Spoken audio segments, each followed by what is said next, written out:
What up, what up, what up, what up? You hear that theme music, you see these beautiful faces. We are the Let's Get Canceled podcast. I'm your boy Tommy with an H. I'm the voice of the people. I speak for y'all. I'm your boy Big Tech Dog, your favorite friendly, lovable loudmouth. Hey, yo, cousin. What up, cousin? You ready? I'm ready. Let's get canceled. Let's get canceled. Well, on tonight's episode, we are going back to a series that we started of things that we learned in the church that we're able to translate to the secular world or our everyday lives. So we're going to continue in that vein there. But before we get started, cousin, man, how you feeling? Man, I'm feeling good, bro. I'm feeling real good. I feel good. I'll put it that way. I'm all right. I'm all right. How you? Everything's good, man. I'm losing weight. I'm fighting the fat. That's what I've been trying to do. Are you losing weight? The fat is being fought. Months in, I was struggling from the beginning, but we finally found our groove. The meal prep is definitely helping out. Portion controlling, making sure that we are counting calories, weighing things out properly. So definitely, okay. If you're having issues, hey guys, join the fight. Let's keep our health right, and let's lose these guts, man. Let's lose these guts. So that's what we're on for right now. I'm gonna tell you straight up, like I got into the meal prep portion, and it's been like eyeball portion control because I don't have the discipline that I need to execute fully yet. Like I'm baby stepping my way up. You know what I'm saying? So instead of going to McDonald's or Wendy's or something on lunch, I got my food prepared. Instead of snacking on chips and candy, I got grapes and cheese. You know what I'm saying? And instead of having like a big, the same size, like the takeout containers or whatever. Yes. The big ones like that, only this is the size of the food that's in it. And the other side is like my grapes and cheese. And so I take the grapes and cheese out and put it on a little plate or a little bowl while I'm snack on it. And I throw the other part in the microwave, warm it up during my day. So my next step is to get to where you at, like to actually weigh stuff out, calorie count, and really, really plan out all the way. But I have, after my little hospital stint, I was, they took me off, they messed with my medication for a little bit, and I had gained like a bunch of weight. And I'm back down to pre-sickness weight now, so good. I feel good. Good. I'm going in the right direction. We're gonna definitely keep that up, and I'm gonna continue to give you guys my Sunday meal prep motivations. Yes, sir. I throw them up there every Sunday just so everybody can see. Hey, I am still with it. I have not given up. My goal weight is not what the white man tells me I need to be. They tell me I need to be around 165, 170. There is no way in hell I'm going that light for you guys. For you guys' sake, I'm not going to do that. So what I'm shooting for is around 195. I don't want to go any lower than that because then I feel like I'm a baser and I cannot have that on my plate. So, but I'm going to continue to keep on working. So you guys be prayerful that I can continue this wonderful journey that I'm on. That's where I'm going with that. But I feel good. I'm able to move. I'm able to work around a little bit, but I still sweat like a fat kid. But we're gonna figure that part out later. And I'm gonna sweat tonight. I sweat thinking about sweating, bro. I be out here straight up. I walk down the street. I'm sweating like a runaway slave, no papers, just 100%. 100%. That's just me. But I tell y'all what, man. Hey, listen, we appreciate y'all following us. We appreciate y'all rocking with us, man. If you like what you're seeing, make sure no matter where you're watching this at right now, please leave a like and a share with somebody. Share it with somebody. Give us a comment, man. Your interactions help us, man. The more y'all engage with us and we engage with you, the better our numbers look to the powers that be. Also, if you're watching us on YouTube right now, make sure that you like, share, comment, and subscribe, and hit that bell notification so you're notified every time we drop new content right here on the Let's Get Canceled platform. Also, if you like what you're seeing and you want to catch up again or run it back tomorrow while you're riding in your car, you can find us tomorrow anywhere that you get your audio podcast, all right? Just search the Let's Get Canceled podcast, 1L, and you will find us there, all right? No matter where you get your audio podcast, all right? That's what's good. So, cuz Yeah, bro. We're gonna go back into our series. We've done a couple of these so far, and we've run down some of the things that we learned in church. And we've had a couple people that reached out and was like, "Yeah, You guys are 100% correct on that. Yeah. So Yeah. we're going to continue to move on. And I think the next one on our list, branding and image. Yeah. And I'm Yeah. going to ask you, in church, what type of branding or image awareness were you given coming up? Look, our last name carried a lot of weight Mm-hmm. in the church. So Indeed. us being knuckleheads not only meant that we were just knuckleheads, it could also mean that our parents and grandparents didn't have quote unquote control, or they can't tell these what to do because they own kids ain't doing what they supposed to do, that type of thing. So you are always acutely aware of the the pressure that your actions laid on others, right? Not Yes. only others, but yourself too. Primarily for me at the time, it was what people were going to think and what my mama and daddy going to say when they find out that I was doing whatever that person has caught me doing. It didn't matter that I was doing it with their daughter or with they, you know what I'm saying? But it whatever I was doing. Yeah. So that was what I learned. And so you always heard the term, the phrase, don't let your good be evil spoken of. You know what I'm Mm-hmm. saying? That type of thing. And for the longest time, bro, I thought that meant like you got to fake, you can be fake in front of people. And I don't think it means that. I don't think it means that at all. I think it means that if what you're doing is going to cause somebody else to rethink what they're doing, then maybe that you doing it in front of that person isn't the best thing. You understand what I'm saying? If you follow what I'm saying. Yes. Yes. I'm right there with you. I'm right there with you. And that's took me back to a place of me and Dirt. And that was the branding portion and that sort, that me and Dirt at a church convention, and we are hanging out all night. Bishop comes in, sees me and Dirt sitting there at the hotel. This is about 1 o'clock in the morning. He's coming from finally being done speaking, being able to get some food, and him and his wife are coming in, and me and Dirt just hanging out. And we're doing nothing. And he sees us, and again, Bishop was our pastor, so we're the home church, so he knows us by name, knows our parents, knows who we are. And the next night, when he's on the microphone, he say, "I see little Coben and Cannon hanging out outside all the times at night. What are you?" And it's like that image that it's giving off. And so now, when you hear over the microphone Coben, you know it's me. Okay, it's my grandfather. Okay, my father. And it's just one of those things where it gets back quickly to those, or what are you doing with your kids? And it's not that we were doing anything wrong. It's just the fact that it's 1 o'clock in the morning and you just downstairs hanging out. Now, You was doing we something wrong. were You just doing didn't something get caught. wrong. You just didn't get We caught were. doing something wrong at Right. that We were moment. not in that moment because You we were probably waiting waiting on on wrong to come from upstairs. right. Exactly. And wrong had happened that entire week. Wrong happened, but it's just the fact that don't let your name ruin the image of anyone else. Like I always tell people, I'm like, I haven't been to jail because I couldn't let my name go into the paper, because they're going to see Hey, my never? name. Never, Never been arrested? never. Wow. Like I should have been, but Right. favor, and that's why I am God's favorite, because there is favor that is not fair. Like I remember the instance of being pulled over. I'm leaving the club with me and my homeboy, and I'm leaving the club, and there's a barricade up, and I was like, if I got to bust a U-turn, go all the way back around here, my house right around the corner, so I bust through the barricade, bing, bing, bing, and I'm driving through, and woo, woo, get pulled over. The cop, the homegirl fee. Tommy, go home. I'll be to your house in 3 minutes. If you're not there, I'm telling your mom.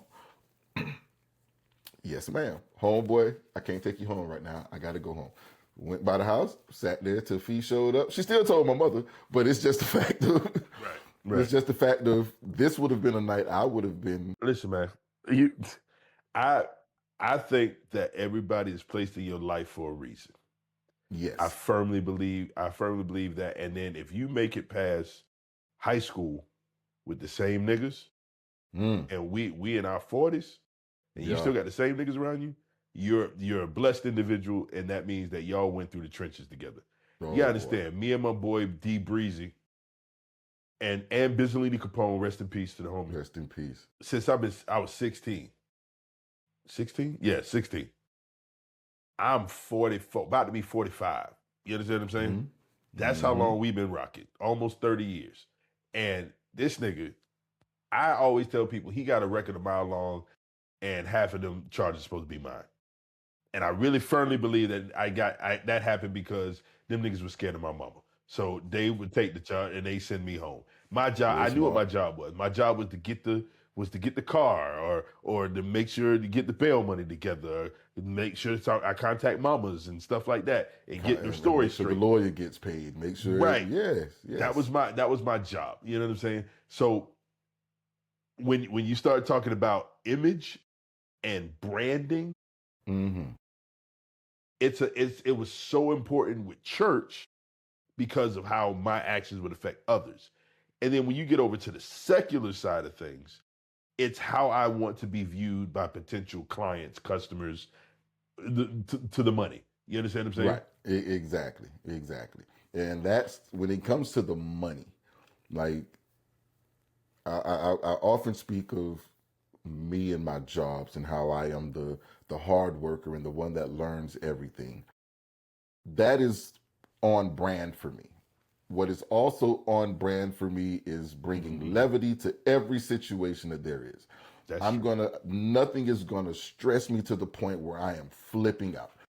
They will always know when things are going haywire, when it's hitting the fan. Time is gonna crack a joke because there is no need for everyone in here to be stressed to the point where we are angry. Like, hey, if we can't fix it, there's no need in us sitting over here stressing over anything that we can't fix. So Tommy's gonna crack the joke. Tommy's gonna make some off-brand comment. And that's one thing that my bosses have always appreciated about me as well. They were like, when everyone else wants to pull their hair out, you will always say something that changes the mood in the room. They were like, when you walk into a room, you will change the room. And I know a lot of folks talk about shifting the atmosphere when certain people walk into a room. Well, I am that atmosphere change. I am the one that when I walk into the room, there will be, because of my past, there's going to be a smile that comes on certain people's faces because they know, okay, this it's not going to be a serious tone. Even at funerals, I go to my homegirl Ev's mom's funeral. When I show up to the funeral, she looks up and sees me and just puts her head down because she already knows there's some guy up there. There's some guy up there singing, and and then she looks back and head down. There's a time for tears, and I know it's a serious situation. However, in a moment, I am going to be that person that allows the moment to not be too big, that we're not going to sulk in whatever it is. And again, not just professionally, but in relationships with people. I am going to be the one that's going to say not going to say the wrong thing. It's going to be appropriate. Well, it's going to be inappropriate. I'll say that much. It's going to be inappropriate. However, it's going to change the mood to where everyone understands it's not the end of the world. Life will go on, and even if it is a death situation, we're not dying. So hey, Hey, let's have listen, a party. man. Don't come to my funeral cracking jokes. You I need crazy. everybody. You Look here. already know. Look here. You Look here. already know. When people say he wouldn't have wanted us to be sad, he wanted to. Nigga, I need everybody crying. I want people. I need 2-3 people trying to jump in the casket with me. Listen, I'm a jokester. I like to crack jokes, but in those, I'm the guy that everybody knows. All right, leave him alone for about 15 minutes and he'll figure it out. Mhm. You understand what I'm saying? Like we do gigs and stuff, right? So we did this big gig, and we did the band was there. We were doing all the entertainment, and we provided all the sound. So Mhm. I'm setting up, and they're like, "Yo, we'll help you." I'm like, "Don't do that." And they were like, "What?" I'm like, "Just do me a favor. Let's get there early enough. Y'all can help me unload all the stuff. But once we get it unloaded, just y'all can go sit down for like 30 minutes because I can't. it's more annoying for me to stop what I'm doing to try to explain to you how I want it done than it is for me to just do it myself. And that's not me trying to say anything about anybody else. It's just that's just the way I work. You've seen me. I will Right, take out because cables. Cables are everywhere. you have your process of how you do things and how your mind works, But my process is a non-process. and that working backwards to circle around to get back to where I am now and realizing, oh, I missed it. So I understand in that moment, and when the frustration hits, it's the and I had that situation again. I had this. Right, I had that situation when I did the pod without you the last time. The last time I had to do the pod without you, and things started going wrong. I realized in that moment, I was like, I see why he does it, but it's not in me to. I caught myself in that moment. It was like, you know what?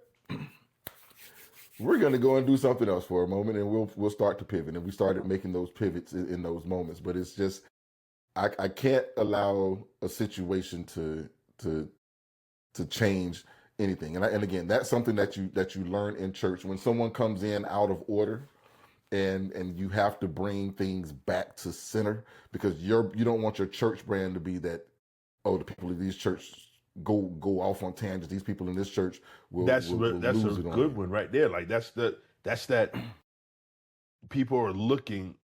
Let's be real, bro. People are looking for a reason to bash churches.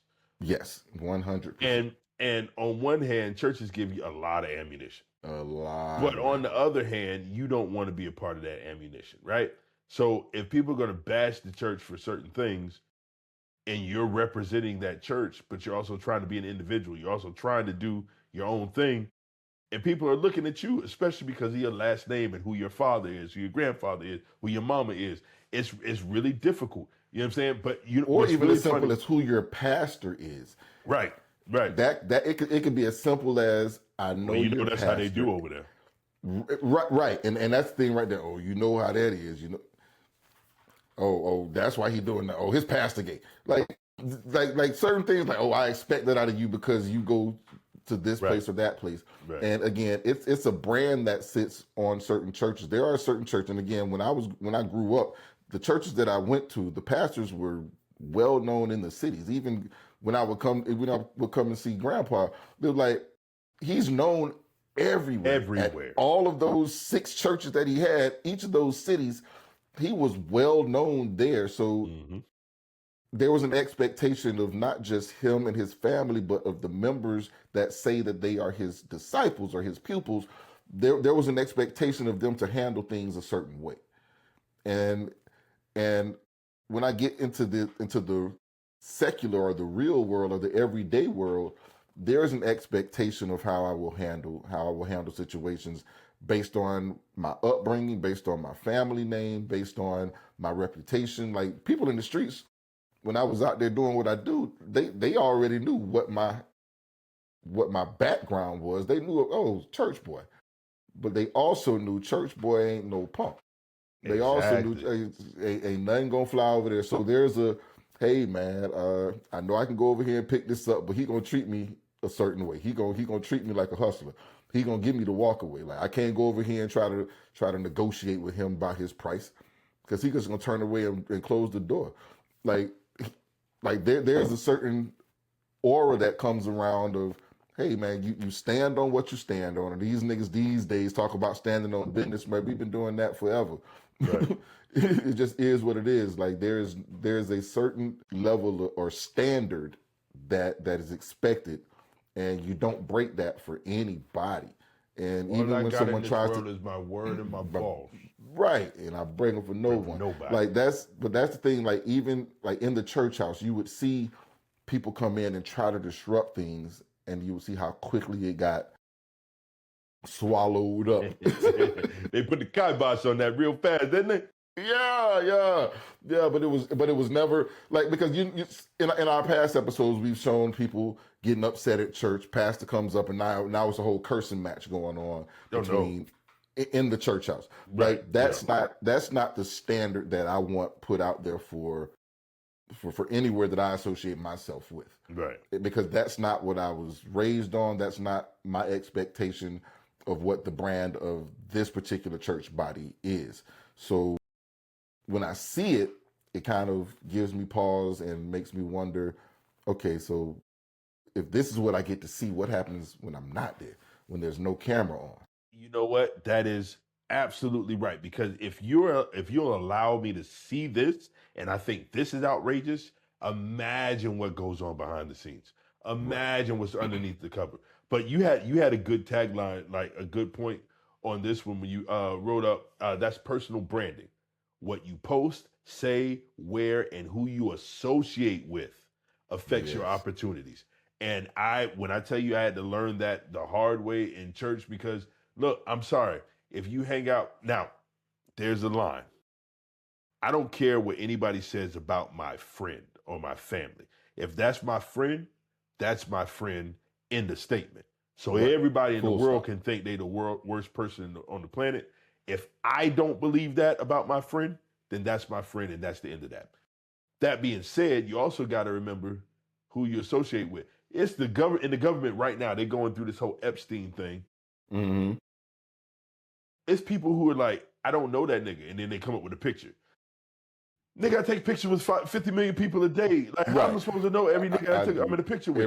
Right. Well, you look That's the awful thing. Like friendly. I was at a party. Nigga stood next to me, flick it up, and we moving on. I don't know this nigga's name. I don't know this nigga. I don't know this nigga. I don't know no fucking Kiana. Anyway, I don't know fucking. but that's real. That's real talk though. Like because I'm gonna be transparent for a second. We got brothers in this game, right? We got family in this game, in this broadcasting game. Yes. And I had a conversation with one of my brothers, and I didn't have no beef with him at all. He told me straight up. He said, "Hey, listen, we're in a certain lane, and you're in a different lane. There are people that we're talking to that like the way we do things because of the way we do things." He really can't associate his brand with the Let's Get Canceled podcast. And you know what? Right. I'm not mad at him at all. Like I that. understand it completely. Understand completely because we're as soon as you said it, I was like, "Yep, he's that right." makes sense. He's It makes right. sense. It makes sense.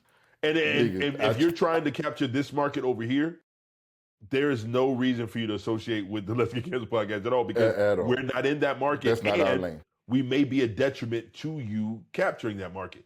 And for the last thing I want to do is be a detriment to any of my brothers or sisters that are doing anything positive out here. So yeah, salute. Like, I tried to say get my nothing. father to. I tried to get my father to take a picture of the Let's Get Canceled hoodie. My Yeah. father gave me the Kenny. He tightened up that sweater so tight on his face. Like, That picture, and the that thing picture is, will never be on it'll never be anywhere. But the thing is, he's my father. Everyone who knows me knows who my father is because I tout that nigga as much as I possibly can. He is my guy. But as far as anyone who doesn't know me, that may know him or that may see him doing something else and want to associate him with the foolishness that goes on here. Like I enjoy everything we do here, and I don't think we do anything wrong. However, his association with us may not be seen in the best light with certain people, and I refuse to damage his brand because of my brand.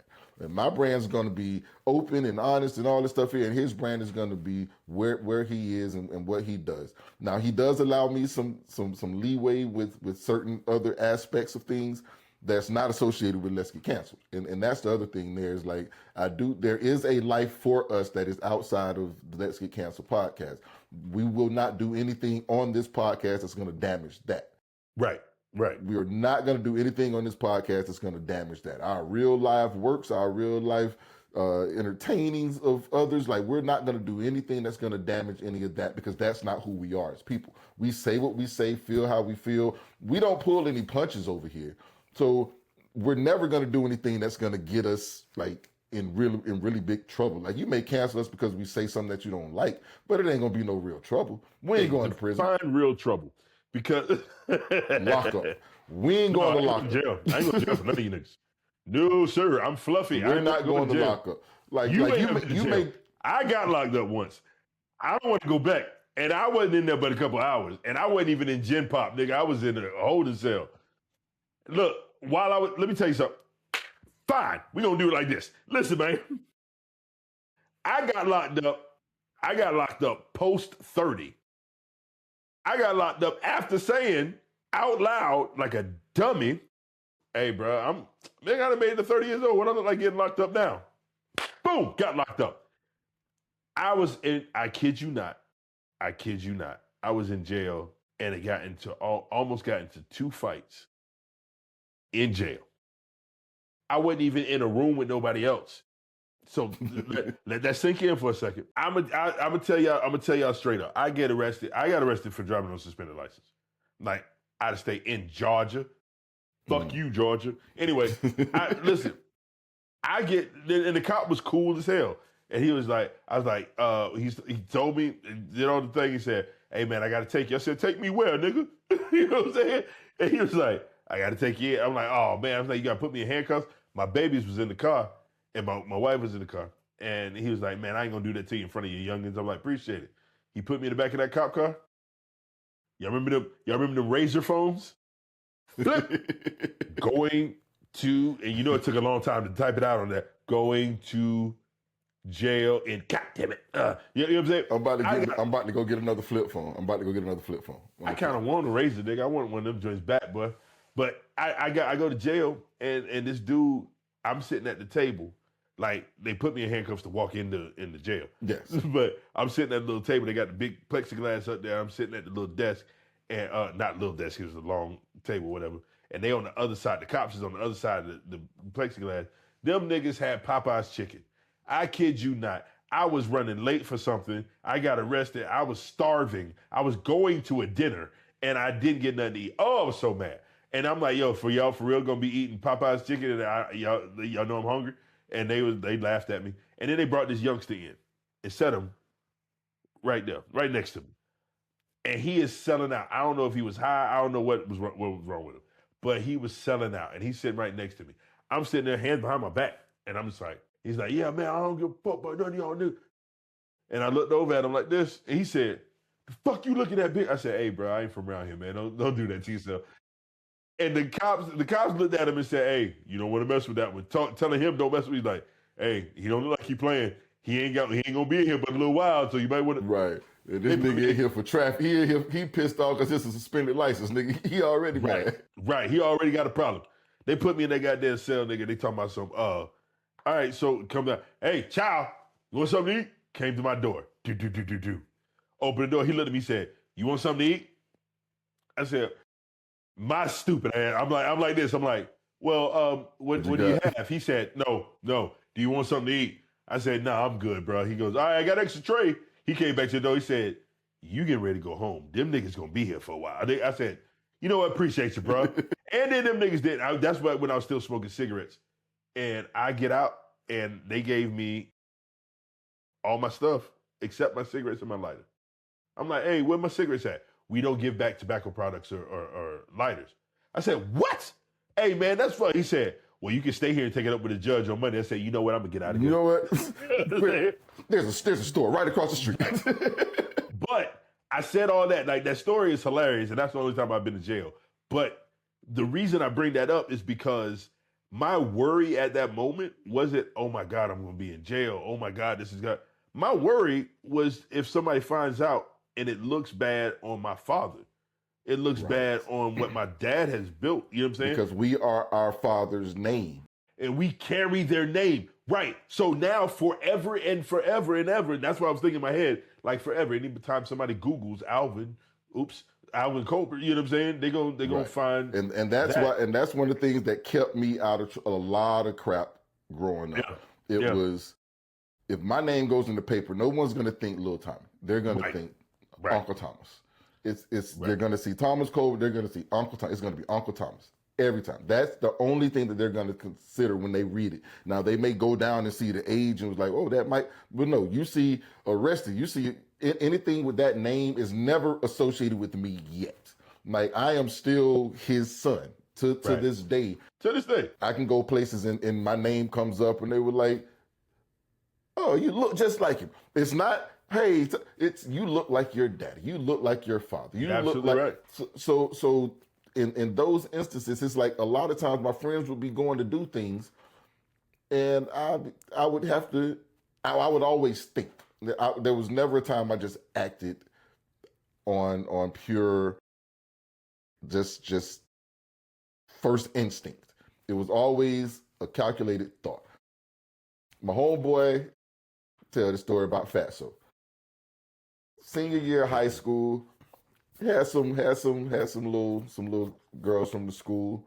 We used to go and smoke every day. We used to go Every smoke every story day. about Fatso involves some females. That's hilarious. Yeah, but we used to go smoke every day. So we about to leave campus. The two girls were like, they want to come too. Now, this is our senior year.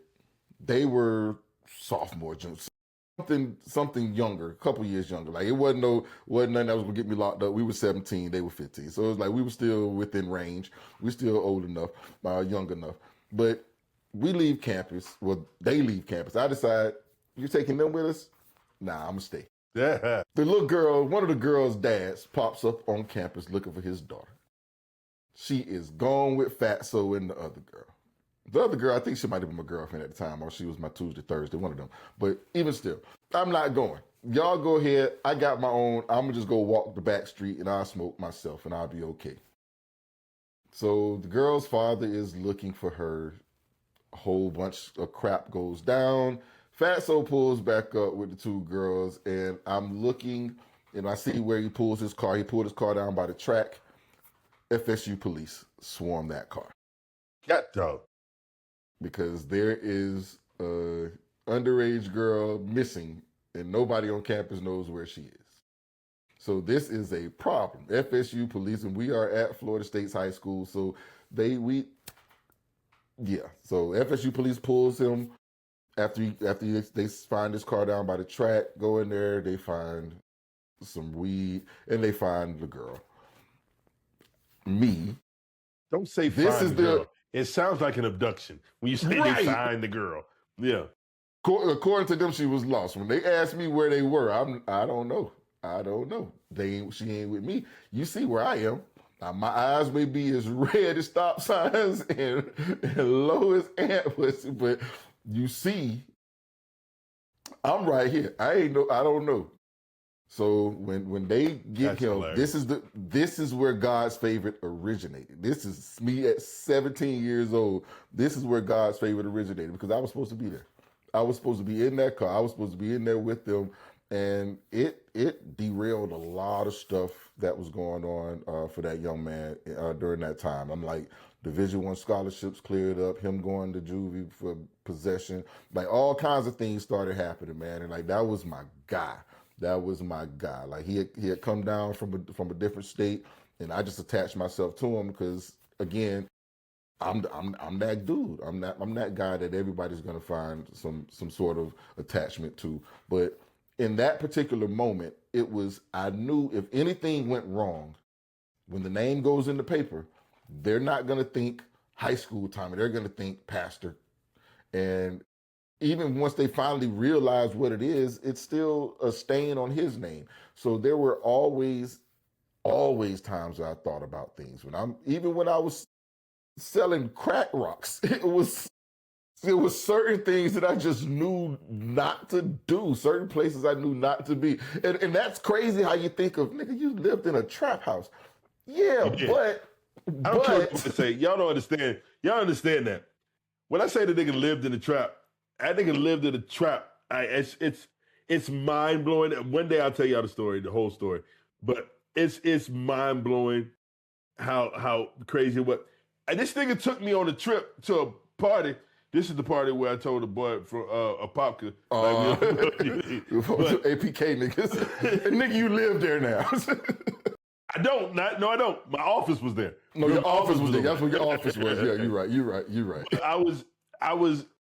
It was amazing to me because I think back now, like right now, if you told me, hey, we're gonna go out of town, I'm gonna be like, okay, where we staying at? We staying in a hotel. Hold on, which hotel? Like, because I'm at that age now where if I'm going to sleep there, I need to have it a nice. It's not going to be it's not going to be a motel. It's going to be a hotel. I am not entering this place from the street. I got to go through a lobby. I need to go through a lobby. I need to get on the elevator to get to my room. Elevator. Yes. I need stairs. I don't need all that. And I'm not opening my door to the parking lot. No. Right. That needs to be done. Now, when I was younger, That was no Didn't problem. matter. We all pile into one room and be wilding out all night. We ain't gonna be there but 2 hours because we get up running out the next day. But now it's like I gotta have something nice to sleep in. However, when back then I came to Tallahassee, we got in this hoopty, and I remember we ran out of gas. Like we had to shake the car to get that The joint to box Chevy start. was my baby, though. The box Chevy was my baby. Shit That ain't had nigga no had a tag dog on for it. The goddamn real. ain't no gas in that hole. That We ran motherfucker. out of gas on the way to the party. Did this nigga go to the gas station? No. We walked the rest of the way to the party. That's what we did. So this is We were close. We were close enough. we were. I look every time I come to Tallahassee, I look around, I'm like, I wonder if this is where we was at. I don't know where we was at. I don't remember where the house was. You remember I you that. remember when we came up for the idea for this pod, the liquor store we were at where we saw the floater? Yeah. It was right around the corner from there. Like literally 2 minutes from there. Got it. Literally 2 We haven't minutes used from that term in a long On, time. on Florida State's campus. It's right there on Florida State's campus. Yes. Say less. Say Yeah. less. But you know what? To progress in this conversation, the next thing you brought up, and I think it kind of ties in, emotional intelligence. Mm-hmm. Your anecdote was you learn when to speak and when to stay quiet, especially in meetings where amen meant agreement and silence meant disagreement. Indeed. Talk to me about that. Indeed. Bro, you've been sitting in church and did not agree with something that was said. And not necessarily from the pulpit. It could have been in a business meeting. It could have been anything. Right. You're right. You could have been sitting in a business meeting, and I'll give you this. Me as a 11, 12-year-old sitting in vacation Bible school, and they were talking about, I believe it was Lazarus or something like that. And I had questions.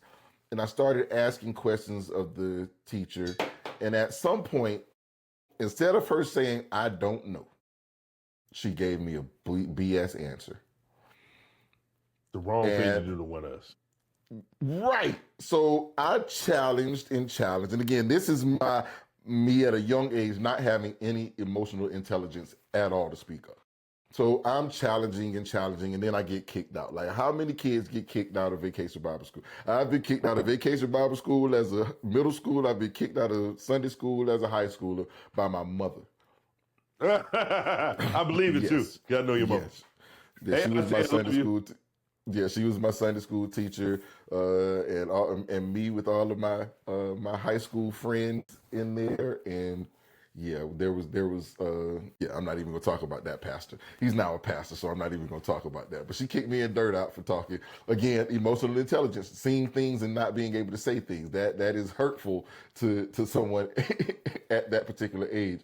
But when she decided not to just say I don't know, because I clearly knew she didn't know, because I had this discussion with my grandmother previously, and it's one of those situations of you're just gonna keep on telling me some bullshit because I'm young and I'm not supposed to know any better.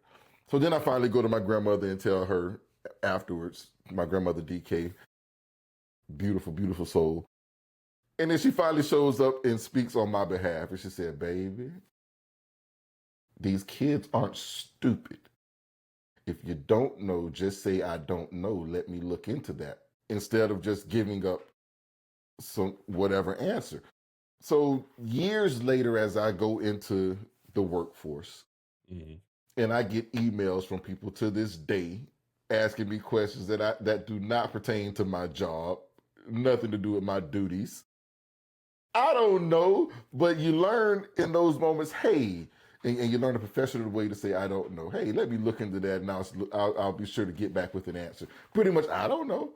But you learn that you don't just make things up simply because. Like I remember my roommate in college, we had a long, drunken, high discussion about the Bible.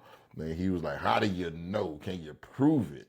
And instead of me sitting there being the jackass, I was like, and the proof is right here. And the proof, nigga, no, you can't prove it. Nigga, it's a faith walk. It's a faith walk. And if you don't have faith, you don't have faith. I was like, but I can't prove anything. I was like, but what I do know is, and I started giving examples of things that should not have happened in my life that actually happened. Oh, that is beautiful. That is beautiful, right?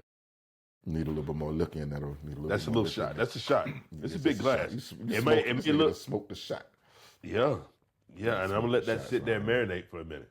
Yeah, but it's just instead of giving people answers that sound good, you can you can be honest. And again, that's that emotional intelligence to know when to say something and when to step back and be like, well, I don't really know, and when to not embarrass someone, because I did not have that in me. I did not have that in me when I was a younger kid. I was trying to impress the girl because it seemed like always trying to impress because the girls in the church was.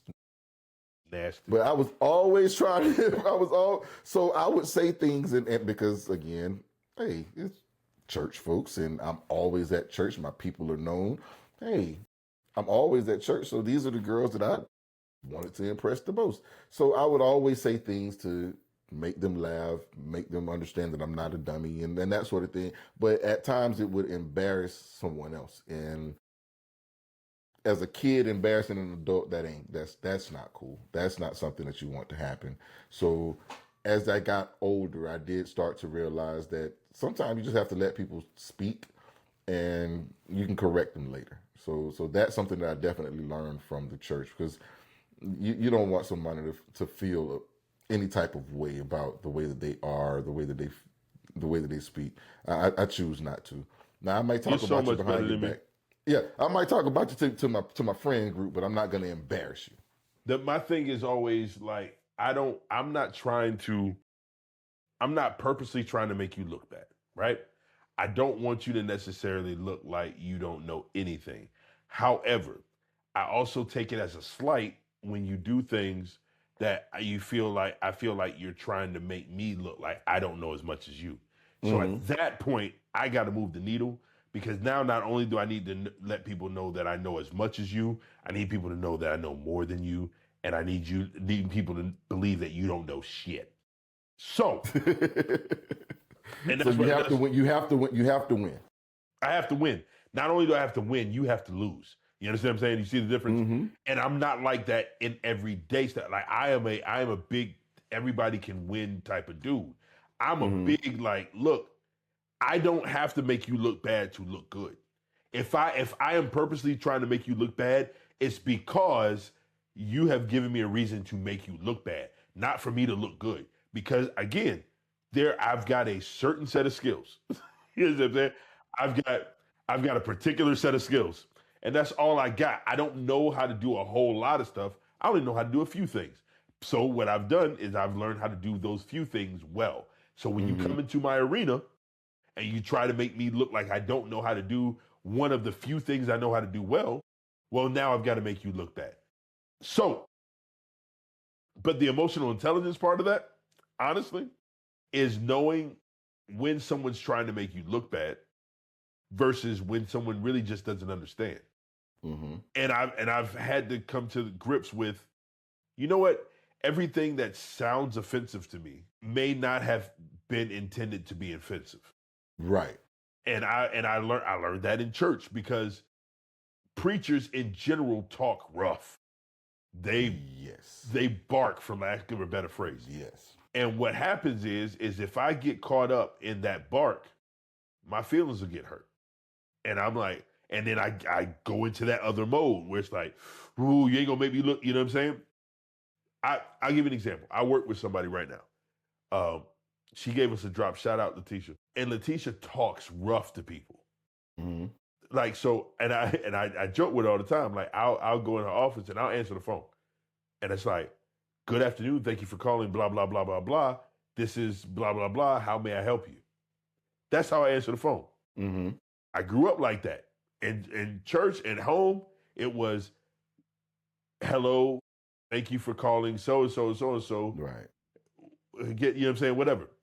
She answered the phone like this. Letitia, that's how she answered that phone. I'd be I'm like, not Tish. mad with it because this is Tommy. This is Thomas. This is how I answered my But work you phone. say that. You say this is. No, she hits the button and goes, Letitia.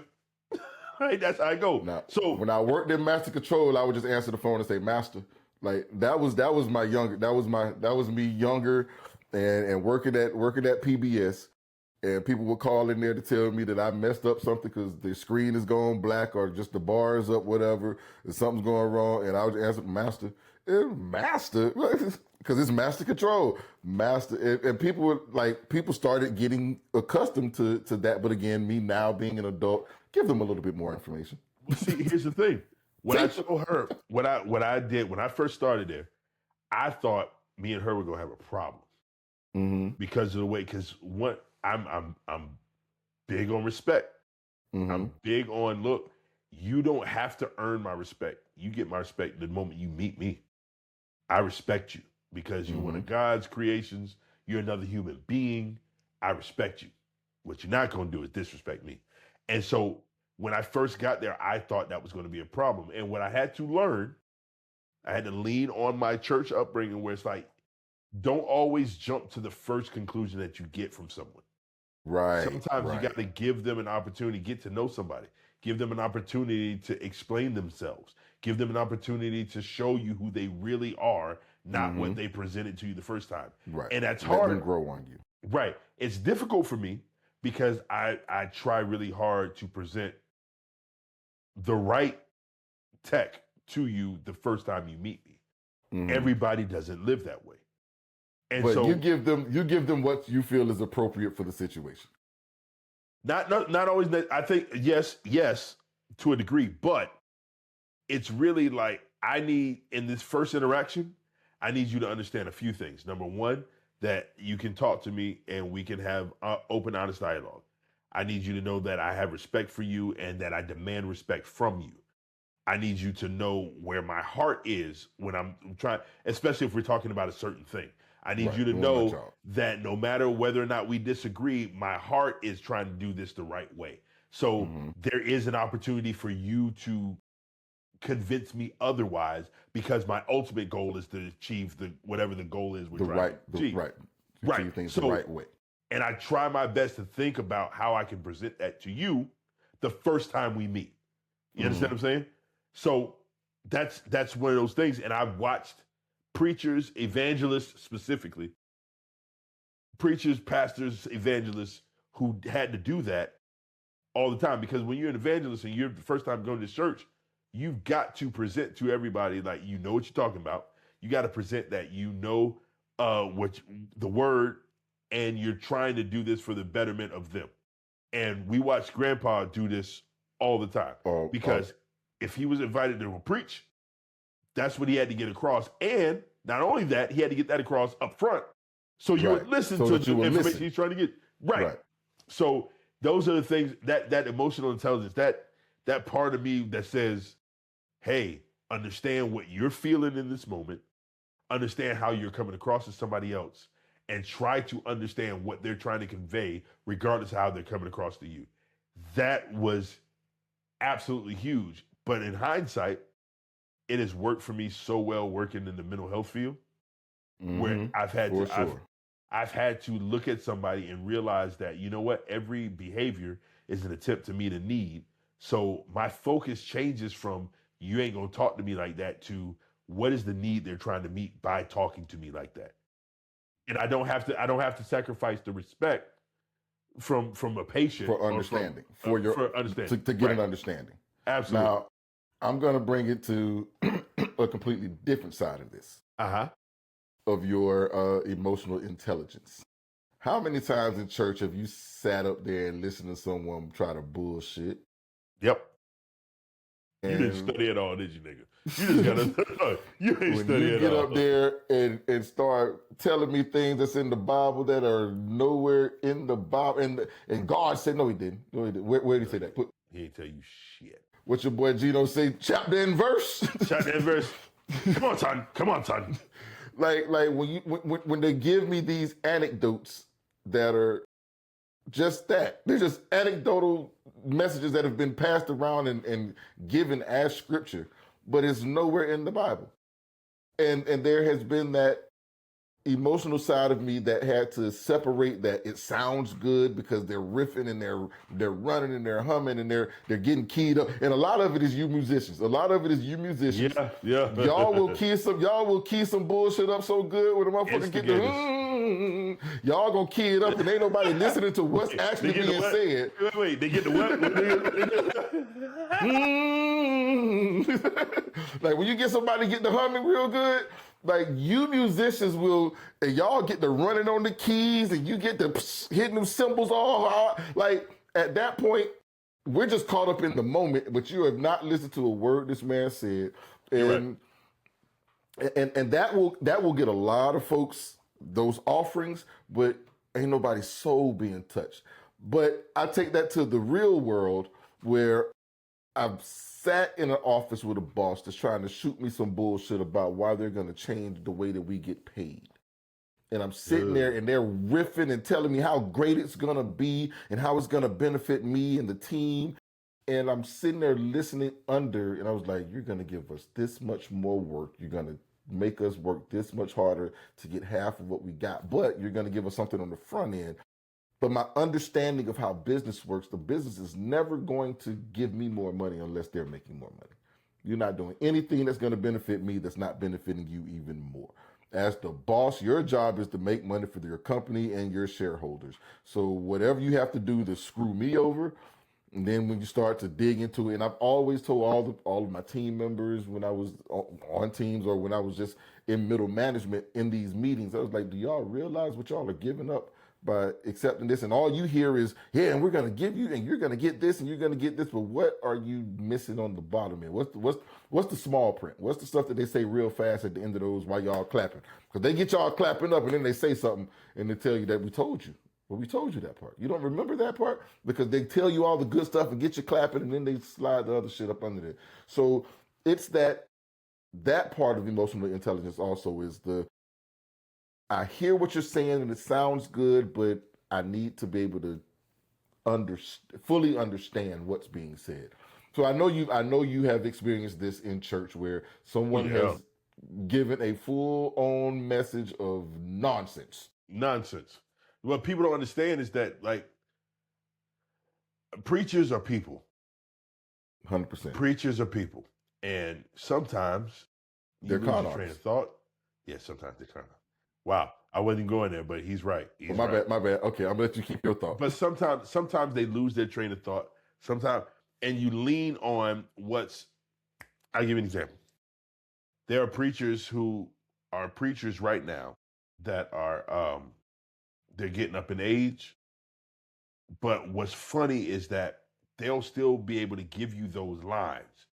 Those catchphrases. I call them catchphrases. Yeah. Lord have mercy. Like they gonna give you that, and everybody go, yeah. And they're gonna be able to give you factual tidbits. Now, can they lay out an entire sermon from start to finish and give you those points and make it relevant? No, but what they can do, if you get them to a hoop, they can hoop for forever. You know what I'm saying? Yeah. It's wild.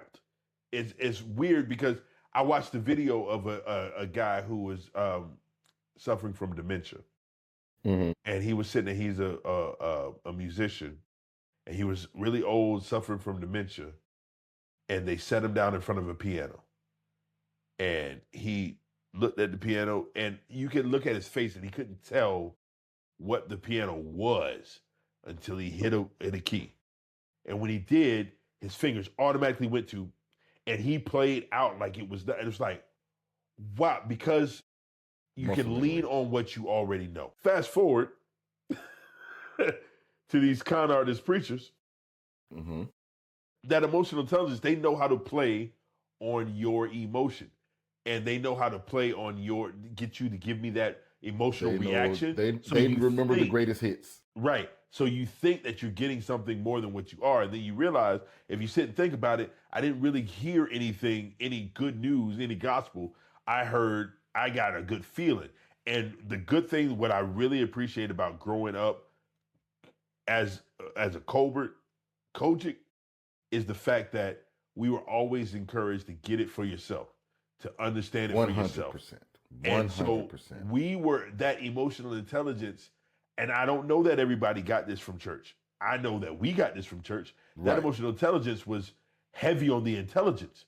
Don't worry. Your emotional intelligence is realizing when you're actually hearing something intelligent and when you're just getting emotion.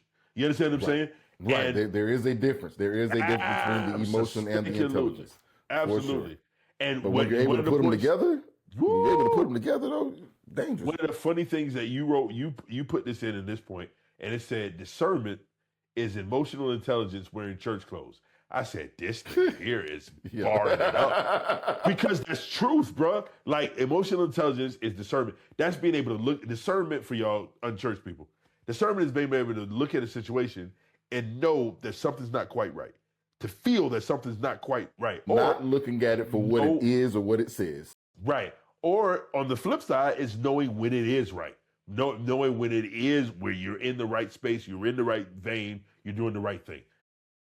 That's emotional intelligence. When you're at church, you got to know how to discern, because the guy who's just a scam artist and the guy who's genuine, they sometimes sound the same. Yeah. To an untrained ear, they sound the same. And if you don't have that discernment / emotional intelligence, you're going to get taken by the charlatan. That's how these niggas get in church and say, I know what your address is, and I know all this other stuff. I know what my address is too, nigga. Tell me I don't know. Tell me something I don't know. That's how you get the Karn guy giving you the same the same as the witch. Right. He's giving you all of the same visions as this lady gave you years ago. So yeah, and that's the discernment part. So yeah, it is that emotional intelligence is just discernment. It's being able to see what is and what's not, and it's also being able to shut up when it's your turn to shut up, and discerning, hey, should I say something now or should I just be quiet? Yo, because sometimes you will spite that tongue will get you in some trouble. I will say that. Nigga, I'm telling you now, I've heard they told me this, like, many are called, few are sent, some just got a Bible and off they went. That is a fact. That some were called, some were sent, some got a Bible and off they went. And then on the other side, it's like understanding that everything that is true isn't to be said. Right. And understanding that even if it is to be said, there's a time and a place for everything. That is 100% true. And so what I am marveled by, watching my father, watching my uncles, and watching my grandfather, was being able to see them in difficult situations, be able to tell the truth, to be honest, and say what needs to be said, and still have the person they said that to accept that and be willing to be even when it hurts them. Right. Even when it hurts them, because they have picked the right time to say it. I don't know where my father got it. He may have gotten it from grandpa, but it was always, you could say the right thing at the wrong time and still be wrong. Right. And I was like, there's never, because you would always say there's never a wrong time to tell the truth. Yes, sometimes you don't need to say it. There absolutely is a wrong time. And that's the thing. Like, there's a time and a place for everything. There absolutely is a wrong time to tell the truth. Because the truth isn't always, everything that's true is not always expedient. Is that the word? Yeah. Right. That's right. Yeah. It's got to be the right time to say it.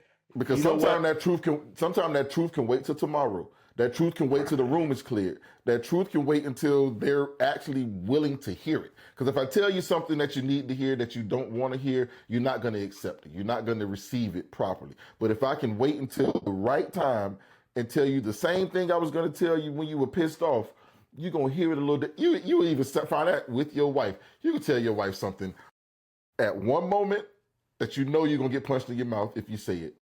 But you can also wait until there's another moment that maybe she might swing at you, but she ain't gonna give you the jab. She might swing, she might give you the long drag, but she ain't gonna give you that quick drag. If you haven't learned that when somebody is pissed off, like they tell, like, one of the things that we learned, like, working in mental health, right? They tell us, like, you know what would piss somebody off who's really up and really animated and really wilding out? Just look at them in the face and tell them to calm down. They gonna tell them to calm down. You know what I'm saying? Like, now, is it true that they need to calm down? Absolutely. Is it better if they calm down? Yes. Is calm down the best thing to say right now, to tell them right now? It's true. or But you call don't them need to say it. crazy. Any woman, anyone, call a woman crazy. I dare you. Call her, especially a woman that's going through and Yo, that is emotional at the moment. Look at me. Listen to me. I dare don't you. dare you to say that. I dare you. Tommy told you to say that. I Tell you now, you do not want to say that. Do not say that. No. Do it and record it. Record it when you do it. When your old lady is pissed You gonna off. send a video to us. You send a video to us. Yeah. When she is mad and she's going through it and she may be completely wrong and just be like, man, you're crazy. Record it. You know what? You're right. This is the time you take because this is going to be great. This is going to be greatness. Now you may be send us the video from the hospital or a clinic or the emergency room, whatever. But yes, when your old lady is and you know she's just like, man, you're crazy. Do it. Please send it to us. Yeah, don't do that. Hey, listen, man. Listen. Yes. Overall, when it comes to branding and image, how we show ourselves to the world, and emotional intelligence, how we deal with the world once we've shown ourselves to them. Yes. We learned a lot from church. We learned a lot from the church house. And with all of our anecdotes that we gave and all of the stories and our experiences, you see that, yeah, these are some church boys for real. Yeah, and you know what? We've been there. That doesn't mean that we always follow the advice that we've given, but we can, looking back over stuff, and I've been in situations where I look back over it and go, you know what? I knew better and I could have handled that better and I should have done better. 100%. So yes, sir. What we're encouraging you to do is don't forsake the stuff that you've already learned in church. We got more of these segments. We got more stuff that we've learned from church that apply to our everyday lives. But just because you learned it in church doesn't mean that it doesn't apply to your day-to-day life. I promise you it does. I promise you it does. Almost everything that you learned in church will apply. You ever heard that? You ever heard that book? I think it was a book that said everything I learned, everything I needed to know I learned in kindergarten. Everything I needed to know I learned in Sunday school. I promise you. I'm telling you that now. Straight up. My thing with Sunday school, like I went to Sunday school for 18 years straight. Like I think I went through the Bible maybe like 4 times. Yeah, I think I went through it because it's 52 weeks. 52 weeks. Yeah. Every year for 18 years. Like that ain't counting YPWW. That ain't counting the YPWW. Yeah. W's and purity bands and all that good stuff that we had in the Kojic church. Like we like I've gone through this Bible over and over again. Like some of the stuff that I may have rejected in my younger days, I look back on it now, and that whole raise them up the way they should go, and when they won't depart from it, like real. that is for real, because there are some of those things that when I was coming up, I heard it, and then when I got of age, I did my best to ignore it. But the older I got, the more it stuck with me, and the more that it drew me away from a lot of nonsense. So definitely take your kids to church. I'll be honest with you, around 40, not the touching church, maybe a little, no. Like a little bit before 40, but right at 40, around 40, I started realizing that even because up till 40, I was thinking, you know what? A lot of this stuff was just like legalistic stuff. Like they were just trying to make me act like they wanted me to act. So they tried to use the Bible to do it. But I'm starting to realize now, even at this age, I'm just going, you know what? Everything that I learned from church is beneficial. Yes. Do I think that everything they said was a sin is a sin, or everything that was going to send me to hell? No, absolutely not. But at the it time, wasn't bad advice. at the time, I think it was a sin, and not because the action was a sin. I think it was because the disobedience part is the sin part. But we'll get into that another time. We'll get into that. That's something completely different. That's a whole different subject. But anyway, man, listen, man. If y'all like what you heard, or if you have anything that you want to add to the conversation, please make sure that you go ahead and hit us in the comment section.